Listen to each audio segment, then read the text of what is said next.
So, good day, engineers. So, for our first lesson sa statics of rigid bodies, ang itatangkang natin ngayon is all about the resultant of concurrent force system. So, before tayo mag-proceed sa ating sample problems, mag-basic concept muna tayo. So, ano nga ba ang concurrent force system? So, basically, concurrent force systems are forces that intersect at a single point regardless of the direction or aim. So, as you can see dito sa image, so lahat ng forces natin is nag-i-intersect lang siya sa iisang point, which is sa point O.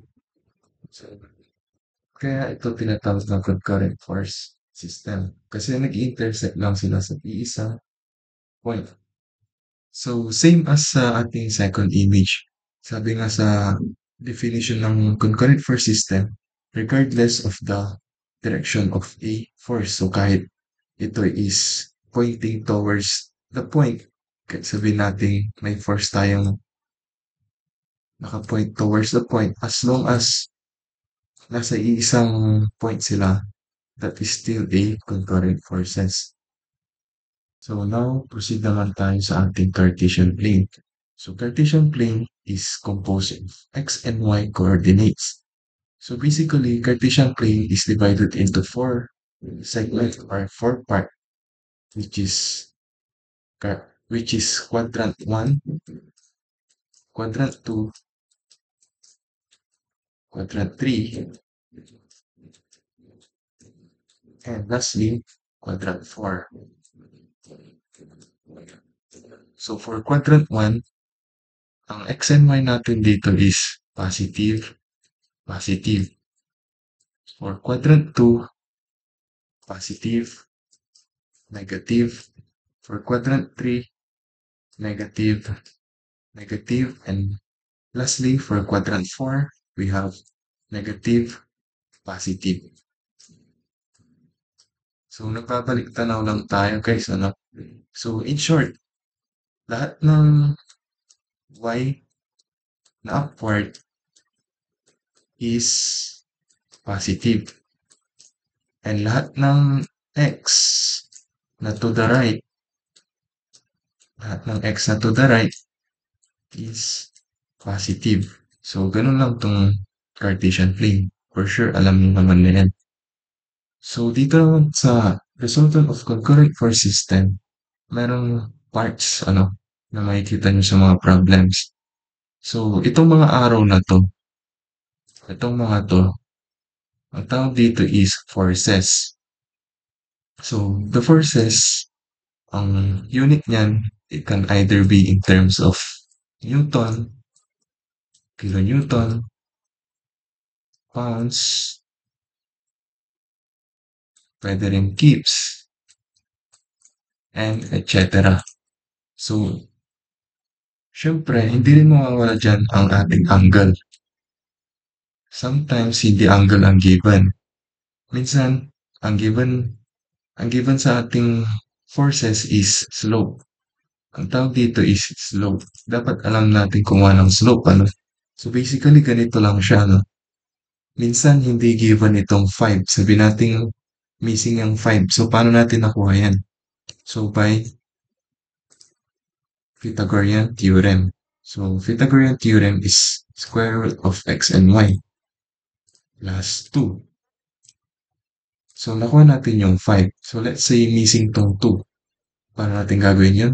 By Pythagorean theorem lang. So, ganito lang siya. 1 square plus y, which is missing yung y natin. So, dapat alam natin mag-shift solve dito, ano? Alpha equals, so ganito lang mag-shift solve. Input natin yung 5. X and y lang dapat to eh. So, shift solve. Assume natin lagi is 1, 2. So, lumabas is 2. So, dapat 2 ito, which is same lang sa kanina. So, basically, ganun lang ang ating Cartesian plane or force system. So, now proceed naman tayo sa ating terms, ano? Pag sinabi sa given problem is find the resultant, matic, Ang hinahanap na doon is ang ating magnitude and direction. Magnitude and direction. When we say magnitude, it is the summation total. So, ang formula ng magnitude is summation total ng fx squared plus fy squared. Square root, ano? So, ito ang formula ng ating magnitude. And for direction naman, ang formula lang natin doon is theta is equal to arctan summation forces to, ano? Summation forces ng vertical and summation forces ng horizontal. So basically, ito lang tatanda nating formula dito. Tapos na tayo sa ating concept, ano? So proceed na tayo sa ating problem number 1. So sabi sa problem 1, determine the resultant of the concurrent force shown. So may nabasa tayong word na resultant. So ang hinahanap dito is magnitude and direction. So magnitude and direction. So paano natin kukunin yun? First, kayo bahala kung forces vertical o horizontal. Pero tignan muna natin, ano? So meron tayong missing slope. So paano na nga ba uli natin kukunin yan? By Pythagorean theorem.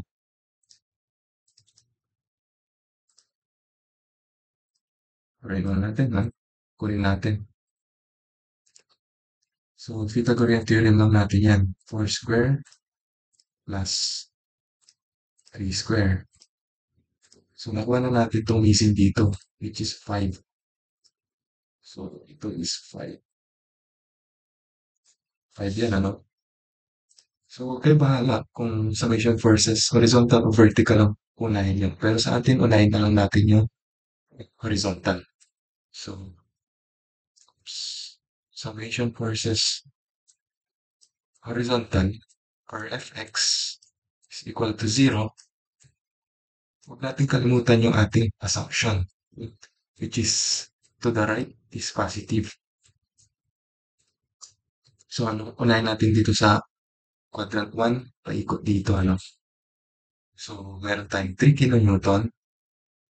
Tapos meron tayong angle. Itong angle natin sa Fx since pointing siya towards sa x, so cosine siya. 3 cosine 40. Positive 3 siya kasi nasa quadrant 1. Next, ano pa ba ang mga x natin dito? Meron tayong 8. Basically, yung 8 nasa left siya, no?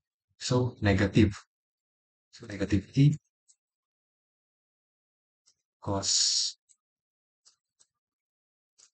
60. Tapos, sa slope natin, since nasa to the right to, plus 10. Then, ano yung x natin dito? Meron tayong 3. So, 3 over hypotenuse, which is 5, equals to 0. So, ito lang naman yung ating summation forces horizontal, ano?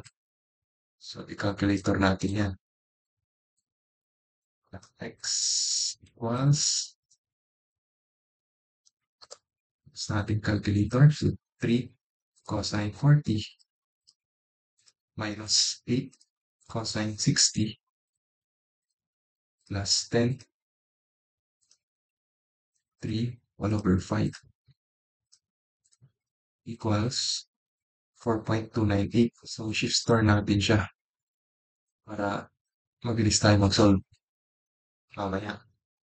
So, 4.298 to 98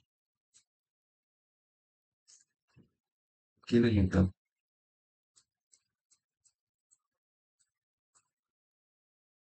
So, next is, susunod natin naman is summation forces vertical, ano? Meron na tayong horizontal, so vertical naman. Equals 0, assumption. Huwag natin kakalimutan 'tong assumption. Ito yung most common mistake ano, hindi nila nilalagyan ng assumption. So, meron tayong 3. So, ito 3. So, babaliktad lang natin siya 'no, magiging sine. 3 sine 40 plus since upward plus 6. Wala siyang angle or slope, so 6 lang. Ito rin nasa upward, so plus 8 sine 60. Ito naman, since downward siya, so minus 10. Ano yung vertical natin dito? Meron tayong 4. So 4 over hypotenuse natin, which is 5. So basically, ayan lang siya, no? Calculator na natin. Summation forces vertical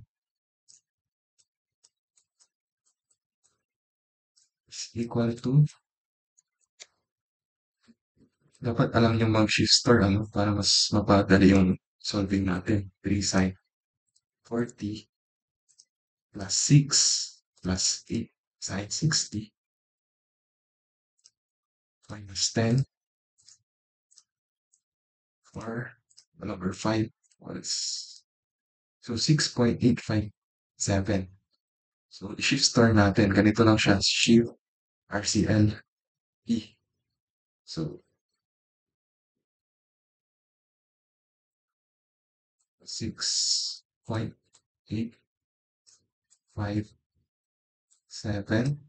kilonewton. So in-store natin siya sa A. Store din natin sa B. Ngayon, makukuha na natin yung resultant.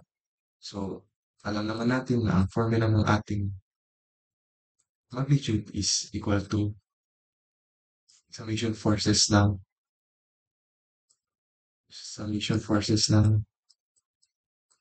horizontal square plus summation forces ng vertical square. So, since in-store natin siya, mas shortcut, di ba? So, yan na. Naka-store na tayo. So, mas mapabilis. Alpha A square plus alpha B square. So, basically, 8.0923. So, yun ang sagot natin dito. 8.0923 kilonewton. So, meron na tayong R.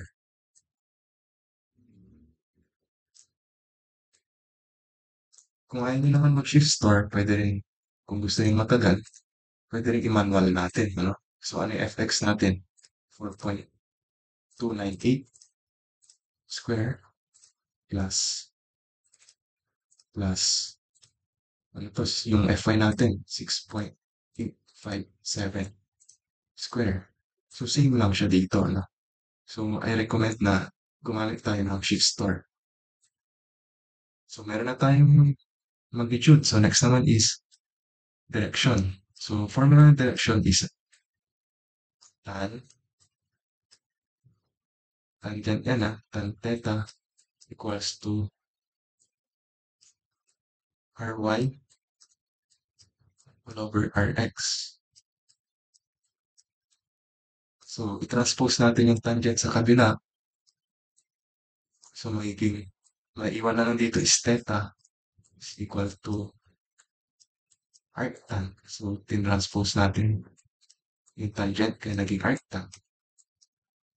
Ano yung fy natin? Meron tayong 6.857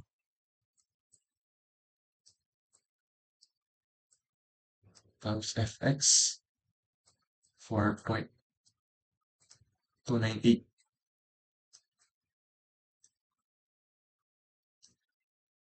So basically, dapat naka-absolute value lagi ito, ano? Kung negative man yung nandito, positive pa rin ilalagay. So, i-calculate na natin. Shift tan. I-store natin yung Fy natin sa B. So, alpha B over alpha A is equal to 57.918. So, ang direction natin is 57.918 degree. Isin natin, ano? Para mabasa. 57 yan, guys. Angle ito. So, basically, yan ang sagot natin. Madali lang siya, di ba? So, that's it for problem number 1.